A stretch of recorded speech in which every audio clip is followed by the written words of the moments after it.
E aí galera, história, bom demais. Vem comigo que você não se perde. É isso aí, eu já te disse, vem comigo que você não se perde. É o seguinte galera, na aula de hoje eu vou apresentar para vocês algumas características do que foi a Contra-Reforma ou Reforma Católica. Lembre que em vídeos anteriores eu apresentei para vocês o que foi a Reforma Protestante. A Reforma Protestante, nós tínhamos ali os pré-reformadores, como John Huss e John Wycliffe. E nós temos esse grande personagem histórico mesmo, que foi Martinho Lutero, esse monge alemão, que ele estava extremamente insatisfeito com alguns dogmas, com algumas doutrinas da Igreja Católica. Lembre-se que o principal objetivo de Lutero, a princípio, não era promover uma ruptura da Igreja. Não! O principal objetivo de Lutero mesmo era promover uma moralização do clero, já que ele estava extremamente insatisfeito com alguns dogmas. Por exemplo, a Igreja afirmava constantemente que era necessário seguir os 7 sacramentos, obedecer os 7 sacramentos. E Lutero vai dizer o seguinte: não tem necessidade de seguir os 7, apenas 2, que é o batismo e a Eucaristia. Lutero não estava concordando com a venda de indulgências, porque a venda de indulgências, de uma certa forma, anulava o quê? O sacrifício de Jesus. Lutero não estava feliz com o fato de estar vendendo relíquias sagradas. Não. Lutero não estava feliz porque os membros da igreja não podiam se casar. Quando eu falo de membros, eu estou falando do alto escalão, padre, bispo, sacerdotes e etc. Lutero estava extremamente insatisfeito porque ele achava que não tinha nenhum tipo de necessidade desse culto aos santos ou a Maria. E é por isso que ele agora começa a discordar desses ensinamentos. Tanto é que o dia 31 de outubro de 1517 é a data em que muitos historiadores agora classificam como a data da Reforma Protestante. Porque foi justamente nesse período em que Lutero vai colar ali na porta da igreja as 95 teses. Ok? Lembre-se que a imprensa vai ser determinante para que essas ideias de Lutero viessem se espalhar por toda a Europa. Ok? Logo, essas ideias se difundindo cada vez mais pela Europa, a tendência é que venha ter o quê? Um maior número de seguidores. E a pergunta é: e a Igreja Católica vai ficar simplesmente de braços cruzados? Pensa com o meu pensamento, gostou? Pensa com o meu pensamento. Se a igreja está perdendo um grande número de adeptos ou de seguidores, se ela não fizer absolutamente nada, a tendência é que ela venha perder um número ainda maior de seguidores. Então sabe o que é que a igreja vai fazer? É a partir da década de 1540, e nós vamos estender até a década de 1560 basicamente. Claro que o período anterior a isso a igreja já estava se movimentando, mas é nesse período agora que nós vamos estudar um pouco sobre essa Contra-Reforma. E 3 ações ou 3 grupos serão extremamente determinantes para que haja essa reforma católica. Que grupos são esses? A criação da Companhia de Jesus. Nós temos aqui o Concílio de Trento.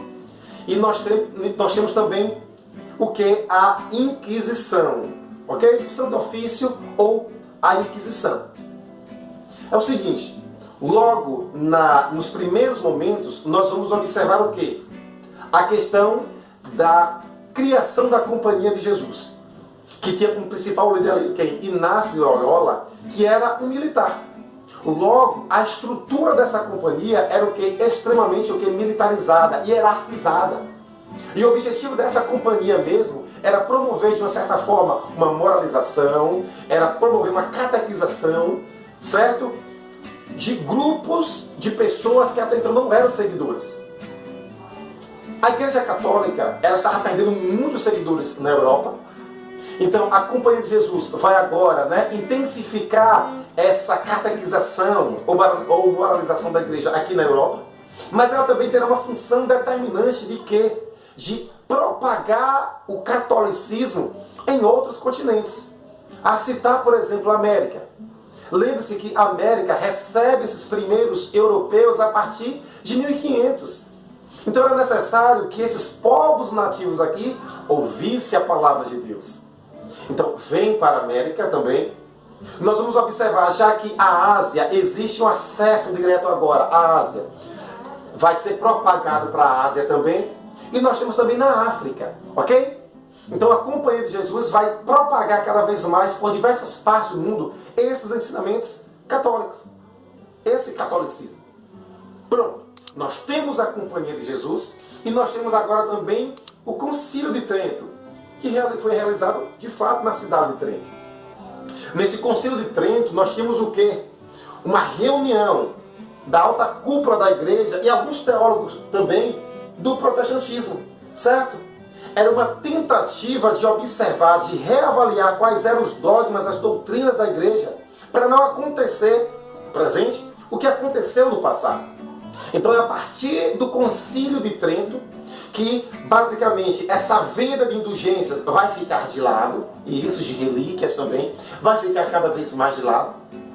Haverá agora a criação de seminários, isso mesmo. Por que a criação de seminários?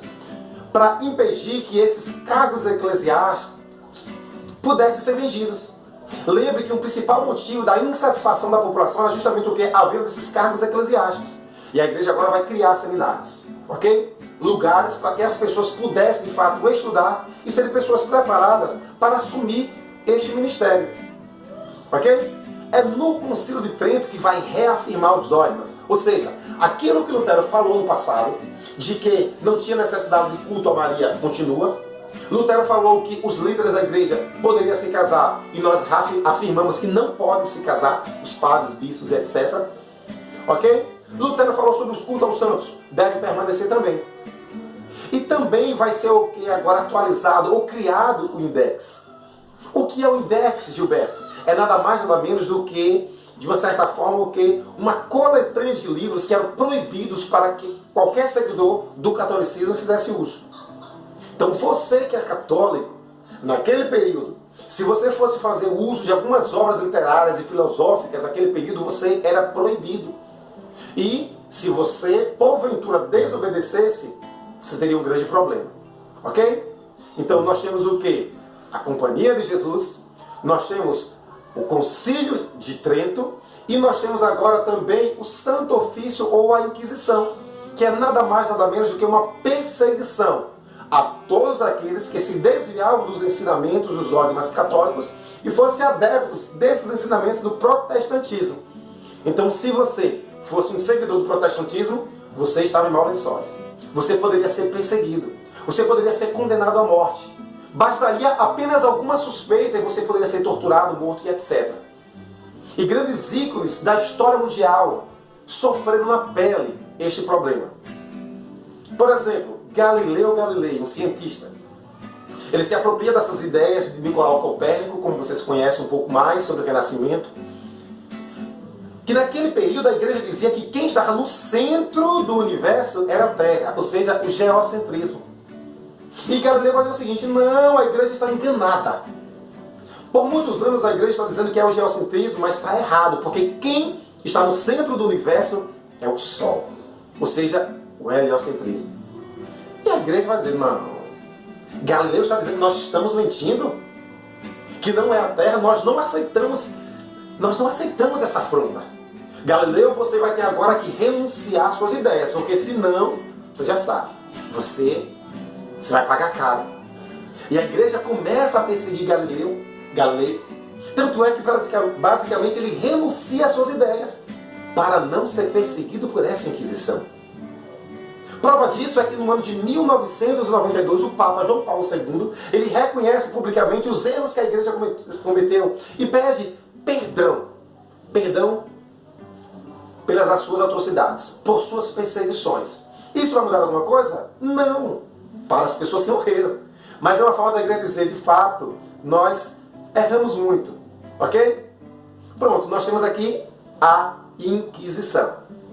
É isso aí, galera. Basicamente, o que eu queria apresentar para vocês nesse vídeo era as características do que foi a Contra-Reforma ou Reforma Católica, que foi, repetida mais uma vez, uma ação da igreja para evitar que os seus seguidores caíssem cada vez mais fora da nossa linguagem, né?